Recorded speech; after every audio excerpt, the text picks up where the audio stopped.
세계정세회부에 돌아와 주셔서 감사합니다. 저는 전재현입니다. 여러분, 우리가 세계 지도를 펼쳐보면 왜 어떤 나라는 강하게 성장하고 또 어떤 나라는 늘 벽에 부딪히는지, 왜 어떤 곳은 자신 있게 지평을 넓히고 어떤 곳은 늘 포위될까 두려워하는지 어렴풋이 보입니다.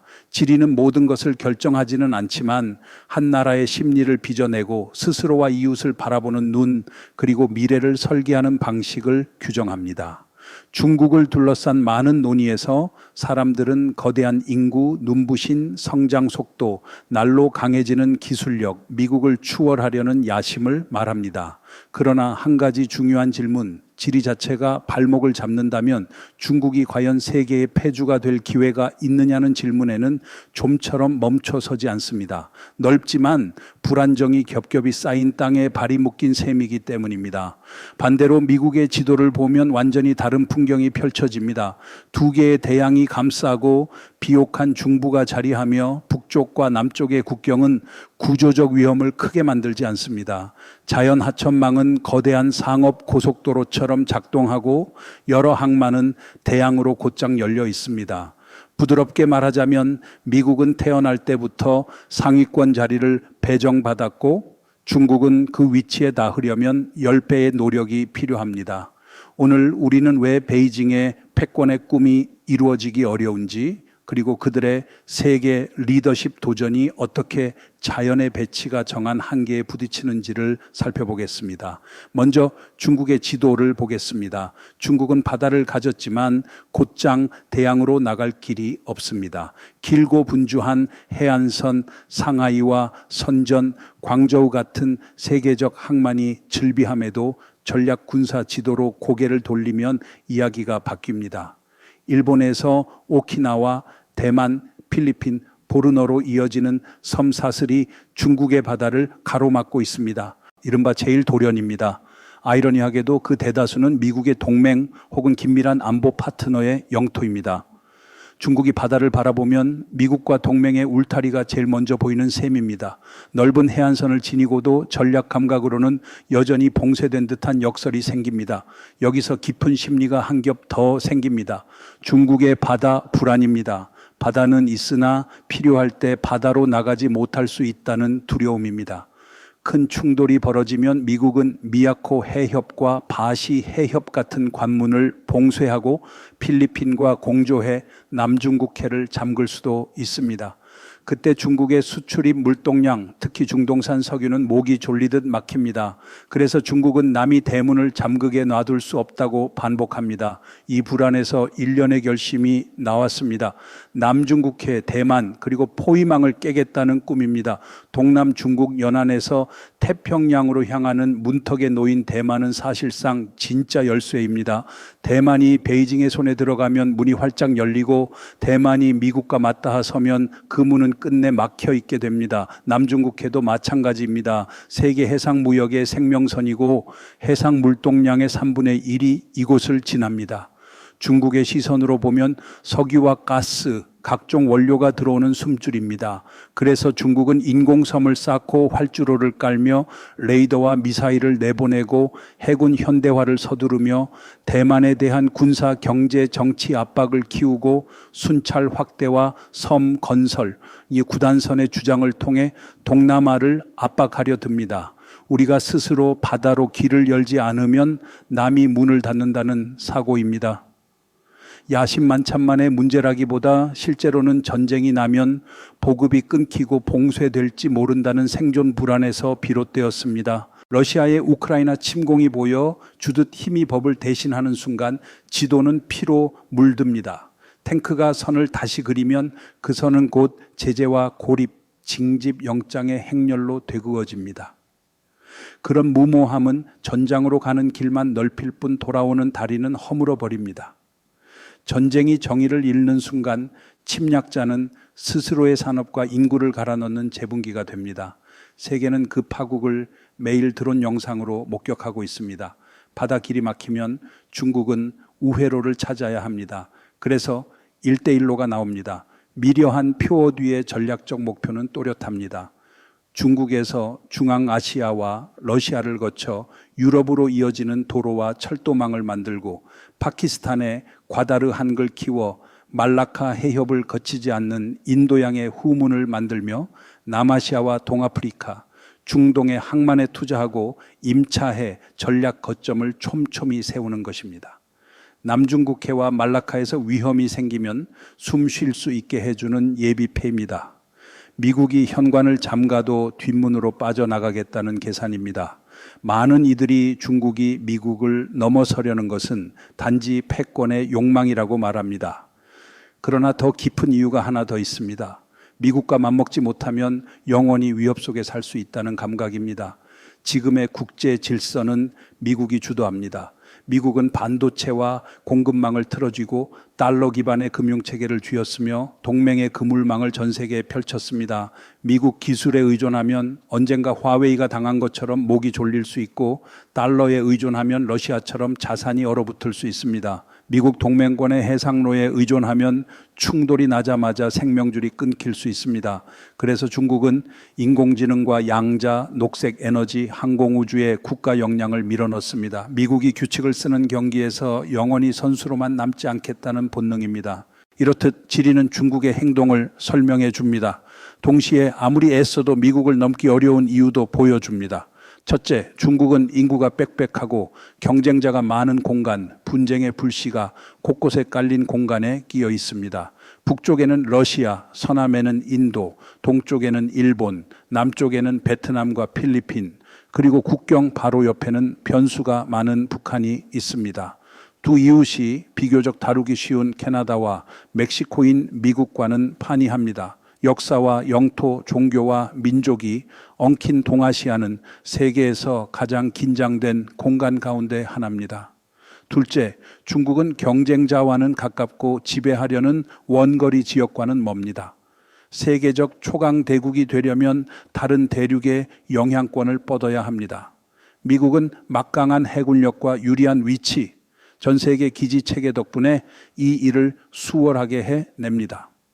중국이 같은 길을 가려면 제1도련과 제2도련을 넘어 바다에서 미국과 정면으로 맞서야 합니다. 반세기 동안 미국이 사실상 패배를 모른 공간입니다. 셋째, 미국이 바깥을 본다면 중국은 안쪽을 봐야 합니다. 중국에는 10억이 넘는 인구가 있고 그중 수억 명은 아직 중산층의 삶에 닿지 못했습니다. 빈부격차와 내부 불안, 빠른 고령화 같은 문제를 붙들고 고성장과 사회 안정이라는 두 마리 토끼를 동시에 잡아야 합니다. 미국은 인구와 국경에서 같은 압력을 받지 않습니다. 더 많은 자원을 세계 전략에 배분할 수 있습니다. 중국의 지도가 갑갑하고 근심으로 가득 차 보인다면 미국의 지도는 넓고 자유롭고 안전해 보입니다. 미국은 대서양과 태평양 사이에 놓여 외침에 거의 면역입니다. 제2차 세계대전의 불길 속에서도 미국은 안전한 보루로 남아 물자와 무기, 금융을 공급했고 끝내 승리의 문으로 걸어 나왔습니다. 미시시피 유역은 지구상에서 가장 효율적인 내륙 운송 체계를 이룹니다. 크고 깊고 넓은 강줄기가 비옥한 농업지대를 관통합니다. 강으로 화물을 옮기는 비용은 도로보다 훨씬 낮습니다. 국경 또한 비교적 편안합니다. 캐나다는 온건하고 멕시코는 상대적으로 약합니다. 두 이웃은 장기적 전략 위협이 되기 어렵습니다. 중국은 거의 모든 방향에서 잠재 경쟁자와 마주합니다. 미국 해군은 누구에게도 문이 막히지 않으니 다른 초강대국과의 충돌만 아니라면 가고 싶은 곳으로 갑니다. 중국은 일본과 필리핀, 호주와 인도에 이르기까지 어느 쪽을 보아도 견제가 서 있습니다. 비유하자면 미국은 넓은 집과 시원한 마당, 열린 바다 조망을 가진 사람이고 중국은 바다와 맞닿아 있지만 출입문이 이웃의 담장에 가려진 이웃입니다. 그렇다면 중국이 미국을 넘어설 수 있을까요? 지리만 놓고 보면 대답은 매우 어렵대 가깝습니다. 중국이 약해서가 아닙니다. 미국이 완벽해서도 아닙니다. 단지 중국은 지리가 부여한 자연의 장애와 정치 안보의 문턱을 연속해서 넘어야 하고 미국은 거의 이상적인 천연 방어막 위에서 서 있기 때문입니다. 지리는 운명이 아닙니다. 다만 출발선과 경계선을 그어줍니다. 흔히 말하는 지리의 저주입니다. 미국은 언덕 위에서 경주를 시작했고 중국은 산 아래에서 출발했습니다. 둘 다 오르지만 미국은 위치상 늘 한두 층 위에 있습니다. 우리가 매일 보는 분쟁과 대립, 경쟁의 뉴스는 결국 한 원천으로 수렴합니다.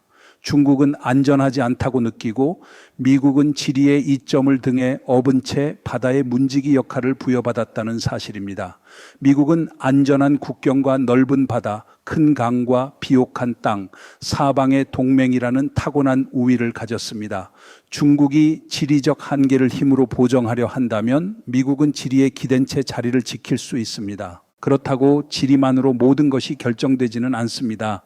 인구와 문화, 제도와 경제가 한 나라가 어디까지 갈지, 어떤 값을 치를지 결정합니다. 그래서 미중의 대결은 물리적 힘의 겨rum이자 두 사회 조직 방식, 두 세계관, 두 미래 신념의 충돌입니다.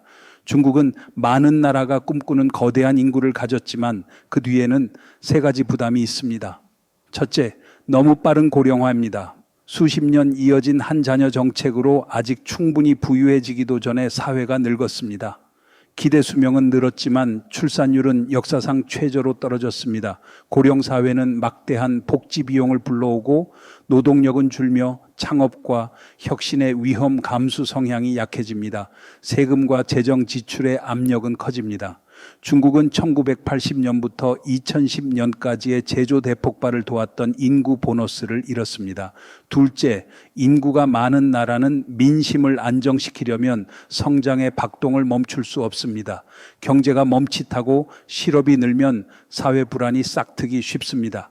그래서 베이징은 국채와 공공투자, 수출 드라이브, 금융 통제 등 수단을 가리지 않고 성장률을 우선합니다. 말하자면 국내 총생산에 중독된 상태입니다. 셋째, 인구가 많을수록 세계의 생활 수준을 따라잡는 과업은 더 벅찹니다. 미국은 약 3억 3천만 명의 생활 수준을 끌어올리면 되지만 중국은 10억이 넘는 사람을 그 수준으로 끌어올려야 합니다. 한두 세대에 끝내기 거의 불가능한 과업입니다. 러시아의 우크라이나 전쟁을 보면 인구와 경제가 총성 앞에서 어떻게 소모되는지 선명합니다. 징집령이 한 장 더 떨어질 때마다 미래의 노동과 교육, 가족이 함께 찢어집니다. 전쟁을 시작한 쪽이 끝낼 방법을 모르니 전선의 참호만 깊어지고 국경의 철책만 높아집니다. 침략의 명분이 비어 있을수록 선전 문구만 길어집니다. 미국은 중국에 없는 세 가지 우위를 가집니다. 젊고 다양한 인구, 대규모 이민으로 보강되는 인재풀, 세계의 재능을 빨아들이는 혁신 생태계입니다. 실리콘밸리와 할리우드, 최상위권 대학 체계가 그 바탕입니다.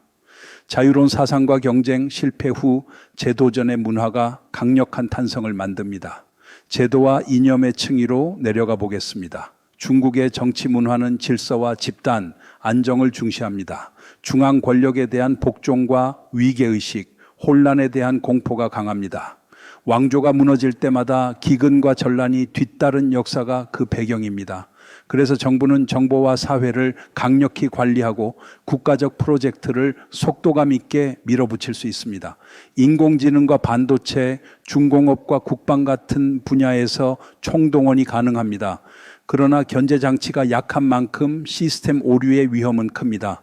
시장은 불투명해지기 쉽고 좋은 보고만 올리고 나쁜 결과를 숨기는 관성은 관료제 깊숙이 배어듭니다. 거대한 배가 빠르게 달리지만 한번 잘못 들이받으면 충격도 거대합니다. 미국은 계몽주의에서 태어난 자유와 개인의 권리, 법치, 작은 정부와 큰 시장의 토대 위에 있습니다. 그 가치들은 폭발적 창의와 개방적 논쟁, 끊임없는 과학 혁신, 역동적 경쟁을 낳습니다. 정치의 분열과 사회의 갈등, 합의의 어려움도 함께 낳지만 연방대법원과 의회, 연방과 주의 북원, 독립 언론 같은 안전밸브가 작동합니다. 그래서 스스로 오류를 고치고 지도부를 교체하며 시민의 반론을 흡수할 수 있습니다. 겉으로 시끄러워 보여도 오래 버티는 힘이 여기서 나옵니다. 경제를 보겠습니다. 중국은 제조업과 부동산, 공공투자에 기대어 성장했습니다. 값싼 노동과 대규모 인프라, 값싼 수출에 기대던 구식 모델은 이제 한계에 닿았습니다. 노동은 더 이상 싸지 않고 부동산 부채는 거대하며 인구 감소는 내수를 약화시킵니다. 정치적 리스크를 우려한 공급망은 분산되고 있습니다. 중국은 인공지능과 반도체, 로봇 청정 에너지에서 미국과 겨루려 하지만 첨단 반도체는 미국의 제한을 받고 민간 부문은 강경한 규제 이후 신뢰가 꺾였으며 법적 환경은 불안정합니다. 경제를 전환해야 하는 시점이 고령화의 파고와 겹쳤습니다. 반면 미국은 4가지 무기를 가집니다. 애플과 구글, 마이크로소프트, 오픈 AI, 엔비디아 같은 빅테크의 세계 선도력, 국제 무역의 대부분이 달러로 가격이 매겨지는 기축통화의 위력, 인구는 중국의 약 4분의 1에 불과하지만 훨씬 큰 소비시장, 그리고 세계의 인재를 끌어들이는 대학과 연구, 혁신의 생태계입니다. 중국도 유사한 체계를 세우려 하지만 검열과 정치 모델이 제약으로 걸립니다. 겉으로 보면 중국은 야심차고 팽창적이며 미국을 뛰어넘어 1등이 되려 합니다. 그러나 조금만 들여다보면 그 강경함 뒤에 큰 두려움이 숨어 있습니다. 커질수록 사방의 위험이 더 또렷해 보이는 심리입니다. 약자는 얻어맞을까 두렵고 커지는 자는 꺾일까 두렵습니다. 중국은 그 전형입니다. 이 두려움은 상상이 아닙니다. 지도 위에 과거의 분열과 침략과 굴욕의 기억 속에 놓여 있습니다. 그래서 때로는 패권국처럼 행동하지만 바닥 심리는 매질을 크게 당했던 사람의 그것에 가깝습니다. 이제 힘이 생기자 다시 맞을까 늘 노심초사하는 것입니다. 두려움이 동기일 수는 있지만 행동의 책임은 사라지지 않습니다. 중국이 대만을 위협하면 그것은 공격성과 동일하고 남중국해를 통제하려 들면 팽창주의와 다르지 않습니다. 경제력을 앞세워 영향권을 만들려 들면 곧 패권 행위입니다. 두려움은 이유를 설명해 줄 수 있어도 결과를 면책하지는 못합니다. 내가 두려우니 너를 쳐야 한다는 논리는 세계가 받아들이지 않습니다. 세계는 속마음이 아니라 이웃을 어떻게 대하는지로 국가를 평가합니다. 오늘날 아시아에서 유럽으로, 아프리카에서 라틴 아메리카로 중국에 대한 경계는 높아졌습니다. 중국이 부유해졌기 때문이 아니라 힘을 과시하는 방식 때문입니다. 중국은 상품만이 아니라 통치 방식과 행태도 수출합니다. 미국과 유럽은 법치와 투명성, 경쟁과 자유를 들고 나옵니다. 중국의 현재 체제는 강한 통제와 비독립 언론, 자율하지 못한 사법, 불투명한 경제를 보여줍니다. 대출은 의존을 낳고 항만과 자산은 넘어가며 채무의 덕과 은밀한 영향력이 생기고 언론 압박과 영토 분쟁의 강압이 뒤따릅니다. 특히 남중국해에서 그렇습니다. 힘이 곧 정의라는 태도는 작은 나라들을 늘 위협 속에 두게 합니다. 러시아가 보여준 우크라이나 전장의 사례처럼 힘을 과신한 순간 국제사회는 등을 돌리고 동맹과 시장은 곤두박질 칩니다. 부당한 전쟁의 청구서는 돌아 결국 침략자의 책상 위에 놓입니다. 그래서 미중 경쟁은 단순한 힘겨루기가 아니라 시대적 경쟁입니다. 우리는 중요한 순간을 보고 있습니다. 물론 오늘의 분석은 하나의 관점일 뿐 완전할 수는 없습니다. 이제 세계정세해부의 오늘 방송을 마치겠습니다. 세계정세해부는 언제나 여러분의 의견을 기다립니다. 시청해 주셔서 감사합니다. 다음 시간에 다시 뵙겠습니다.